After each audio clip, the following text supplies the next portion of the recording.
Olá, hoje eu estou de volta aqui no Construindo Sentidos com a nutricionista funcional Mariana Rezende. Mariana, muito obrigado. Quero bater um papo gostoso aqui com você para que a gente possa conhecer um pouquinho mais sobre a sua área de atuação, sobre a sua trajetória, para que outras pessoas também possam se inspirar um pouquinho na sua história. Quando você se formou, qual que era a visão que você acredita que as pessoas tinham de nutrição lá atrás? E qual que é a visão que você acredita que as pessoas têm da nutrição hoje? Quando eu me formei justamente na era do diet, dos alimentos light, né? Então eu consumia esses alimentos. Que era que é essa? Nós estamos falando de... 99. 1999. 1999. Diet, light. Light estava com tudo, né? Ainda domina, mas eu acredito que as pessoas estão com mais consciência hoje, né?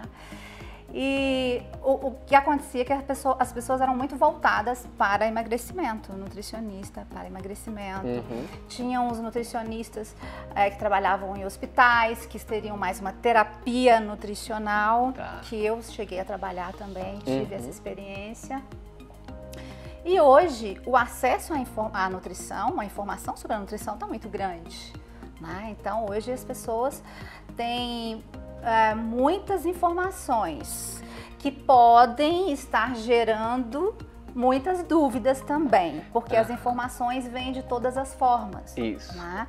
Então uma pessoa, por exemplo, ela compartilha a alimentação dela, o estilo de vida dela, e como pode ser que ela tenha bons resultados em termos de estéticas mesmo. Então as pessoas acham que aquilo ali é certo, mas é pra ela. Isso. Né? Porque sempre tem que pensar em algo muito individualizado. Mas eu acho que a grande diferença é que o conhecimento ele estava mais restrito e hoje ele está mais difundido. Né? E na sua opinião, o fato de estar mais difundido tem contribuído mais ou sido mais prejudicial? Porque como você disse, existem uma série de pessoas que não são capacitadas, dando dicas de alimentação, às vezes mostrando, né, o que elas fazem, não necessariamente querendo influenciar outras pessoas, mas isso acaba influenciando. Você acha que você vê isso, essa disseminação da informação sobre nutrição, mais com bons olhos ou você acha que tem mais atrapalhado? Eu acho que é interessante porque está despertando nas pessoas uma preocupação com a saúde. Mas eu acho que tem muita informação que não está ajudando muitas pessoas. Eu vejo no consultório como que tem surgido muitas dúvidas. E outra coisa que tem acontecido é que muitas pessoas não conseguem administrar bem esse tanto de informação e muitas vezes não conseguem seguir, não conseguem fazer e gera muita ansiedade. Tenho percebido isso muito no consultório. Então eu oriento aos pacientes muitas vezes tomarem cuidado, não tomarem aquilo como verdadeiro para elas, né? Porque o princípio da nutrição funcional é o princípio da individualidade, né? E isso é muito importante. Na sua opinião, existem bons perfis, por exemplo, no Instagram, que dá pra gente seguir, independente dessa individualização, com dicas gerais que a gente pode se aproveitar? Chegam pessoas para você, eu queria isso aqui porque eu vi na rede social. Isso está muito forte? Está muito forte, né? As pessoas chegam... eu quero fazer uma dieta cetogênica, eu quero fazer uma low carb. Isso é muito comum no consultório. Agora, tem bons perfis. Tem sim, tem gente muito séria, pessoas que publicam artigos, né? Professores. Tem canais que são excelentes. Eu acho que ajuda muito, esclarece muito. Falando em low carb, porque assim, Mariana, eu brinco assim, eu sou do tempo em que o ovo era um vilão. Sim. E o ovo passou a ser uma coisa bacana. Aí, whey de não sei o que, o tempo vai passando e alimentos que antes eram considerados ruins, pra gente que tá de fora, do nada passam a ser bons alimentos. É um pouco esquisito isso. Assim, e hoje eu vejo que há zilhões de estudos mostrando tudo. Whey de ervilha funciona? Funciona. Você vai conversar com outro profissional? Não, tem que ser whey de leite, né? Whey isolado, de leite, blá, blá, blá, blá, blá, blá. E confuso. Né? Porque... Confuso. Eu acho que a gente tem que analisar duas questões. A indústria alimentícia, ela tem os interesses. Tá? Muitas vezes, nós temos que ter cuidado, senão seremos manipulados por ela. Tá? Então, teve uma época que as gorduras e o ovo, a gema do ovo entra aí também, que tem um teor de colesterol assim maior, ele era um vilão. Então, as gorduras em geral, elas eram tidas como causadoras de problemas cardiovasculares e tudo mais. Os estudos, como é que eu vou dizer? Essa questão das empresas quererem vender, direcionarem estudos, tudo isso influencia. Só que hoje as pesquisas estão mais abertas, né? Então... né, assim, a gente tem mais acesso. Mais acesso. Né? E aí a gente começou a perceber também na prática que não é bem assim. Né? Então, que a gente estava consumindo muito carboidrato refinado, e aí começou a se questionar isso. E essa questão do ovo, metabolicamente, fisiologicamente, a gente já sabe que não é bem assim, que a ingestão de colesterol não vai aumentar o colesterol, porque a gente produz colesterol, né? Então a gente sabe que o carboidrato hoje vai aumentar mais o colesterol do que a própria ingestão de colesterol. Né? Sobre a dieta low carb, de uma forma geral, o que você falaria, né? Tem muitas pessoas, eu recebo aqui no consultório também, pessoas, tô fazendo uma dieta low carb, tal. O que você, grosso modo, poderia nos falar sobre uma dieta low carb? Sim. O que eu quero dizer é o seguinte, muitas pessoas estão fazendo a dieta low carb, mas o que elas fazem, na verdade, elas estão retirando refinados, pão branco, arroz branco, biscoitinhos, então elas estão retirando esses alimentos e incluindo gorduras boas na alimentação, um pouco mais de proteína.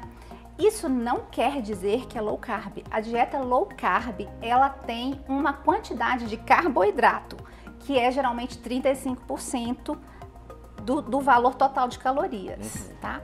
Para você ter uma ideia, assim, a dieta tradicional do brasileiro chega até a 60% de carboidrato na prática, tá?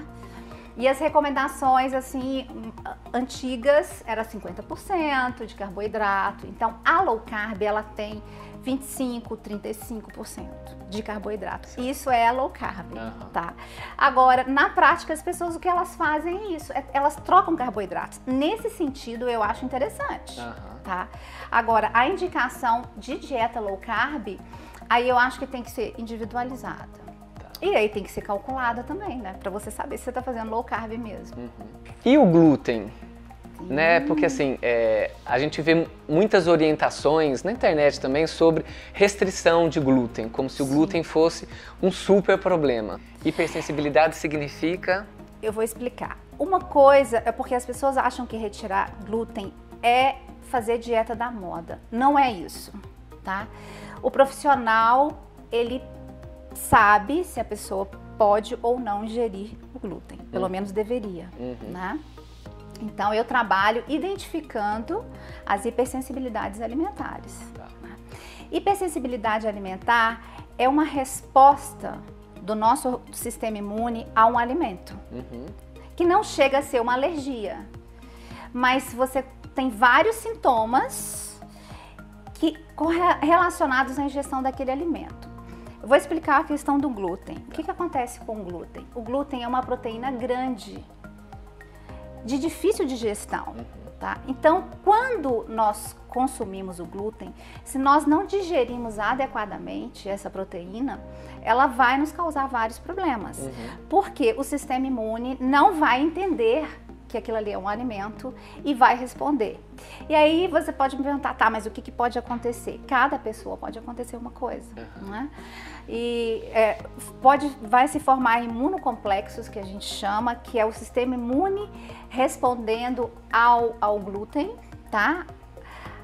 E aí isso vai se depositar em vários lugares no organismo. E aí a pessoa pode ter processos inflamatórios crônicos, isso interferir no peso, interferir no colesterol, interferir em dor de cabeça, interferir nas doenças autoimunes. Então, essa questão tem que ser avaliada. Eu acho que a pessoa retirar o glúten por si só. E o glúten está, antes de retirar disso, o glúten está presente com frequência em quais alimentos? É uma proteína do trigo, do centeio e da cevada, basicamente, tá? A aveia, ela contém traços de glúten por contaminação, não tem nela, porque onde ela foi manipulada... Passou o trigo, exatamente. cevada. Então, hoje a gente tem, por exemplo, a aveia sem glúten. Né? Mas eu acho que essa questão... a pessoa retira o glúten, ela percebe a diferença. A maioria. Você está falando de uma sensação do metabolismo funcionando melhor. O metabolismo melhor, né? Se ela tiver gases, ela melhora. Mas é importante ter realmente uma indicação, tá? Para essa retirada. Para essa retirada, porque se a pessoa tiver uma hipersensibilidade maior, ou se ela tiver até a doença celíaca, que é uma questão mais séria ao glúten, e se ela retira, o diagnóstico fica muito mais difícil de ser feito, tá? Então, por exemplo, vamos supor, uma pessoa retira, depois ela reinicia a alimentação de novo com glúten, e se ela tiver um processo mais forte, então eu acredito que vai ficar muito mais difícil para ela fazer um diagnóstico, por exemplo, de uma doença celíaca. Né? Então precisa de uma indicação mesmo. Tá? Mas a questão da hipersensibilidade alimentar ao glúten é real. Isso tem vários artigos que já mostram isso. Mariana, eu te conheço, e eu sei, e eu gosto de você porque você tem uma visão sobre a nutrição que eu acho que é diferenciada, eu acho que ela é profunda. Você pode contar pra gente, assim, como é que você vê a nutrição, né? Eu sei que você vê a questão da nutrição nutrindo outras coisas muito maiores da vida. Qual é a sua visão sobre a nutrição? A nutrição, ela, pra mim, ela é tão profunda que ela chega a ser espiritual. Eu acho que quando você come um alimento saudável, você está fazendo você está religando com Deus, porque o propósito de Deus, quando Ele nos criou, Ele fez um alimento que fosse uma informação para o nosso corpo. Então, eu acredito que o alimento, ele faz a diferença em tudo na sua vida. No comportamento, nos sentimentos, na saúde, na doença. Então, a alimentação, ela é assim, base, tá? Porque isso foi pensado no nosso DNA, tá? No nosso DNA. Comer alimentos saudáveis vai fazer com que o nosso corpo funcione. Tem um professor que tem uma fala que eu gosto muito. Ele fala que a gente vai construindo o nosso futuro a cada garfada, né? Eu acredito muito nisso, muito mesmo. E essa questão de entrar em dieta, sair em dieta, eu acho isso muito pequeno. Não é? Assim, é um pensamento simples demais, não é? Perde esse todo, né? Perde esse todo. Desse estilo de vida. E por isso que as pessoas estão com dificuldade, porque perderam esse todo. Né? Então querem soluções assim, e na verdade a solução é o dia a dia, é você entrar em contato com a natureza, com que o alimento que vem da natureza, o alimento que tem a informação que o seu corpo precisa. Mariana, se você tivesse que dar uma dica de ouro, vamos falar assim, eu sei que cada caso é um caso, mas uma dica de ouro geral para as pessoas, uma informação, se ela tivesse acesso apenas a uma informação de um nutricionista que você acha que é importante, seria qual? Coma alimentos de verdade, alimentos da forma que vem da natureza. Isso eu acho que é uma dica importantíssima. Evite, coma menos alimentos industrializados, que estão dentro de pacotes, mesmo que tenham rótulos de que são saudáveis, mesmo que seja um rótulo bonito nesse exatamente, sentido. Bonito. Sem glúten, sem lactose, Exatamente. sem não sei o que, sem não sei o que. Então, sempre vai comprar alguma coisa? Não, vou comprar o que for mais perto da natureza, da forma que estiver mais perto da natureza.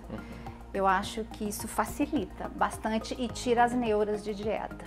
Olha, nós vamos terminar o quadro de hoje descobrindo qual é o objeto que a Mariana trouxe e que tem um valor simbólico, afetivo, importante, já que diz respeito à profissão que ela tanto ama. Vamos? É verdade, vamos! Um livro de nutrição clínica funcional. Esse é um livro básico dos princípios à prática clínica. Exatamente. É a partir daí que a minha profissão deu uma reviravolta. Total. Pós-ressaca, água de coco, uma colher de chá de gengibre em pó. Foi aqui que deu uma reviravolta? Por quê? Foi a partir daí que eu mudei a minha forma de pensar a nutrição. Comecei a ter outra visão e comecei a aplicar. Esse livro, ele até hoje, né, é a base de tudo, do tratamento nutricional. É isso aí. É ele que revolucionou o meu jeito de pensar. Eu sou apaixonada pela nutrição funcional e por esse livro. Mariana, nós vamos colocar aqui seus contatos também para que mais pessoas possam tirar dúvidas, né? Mandar e-mail e tirar dúvidas, conhecer um pouco do seu trabalho, conhecer sua rede social.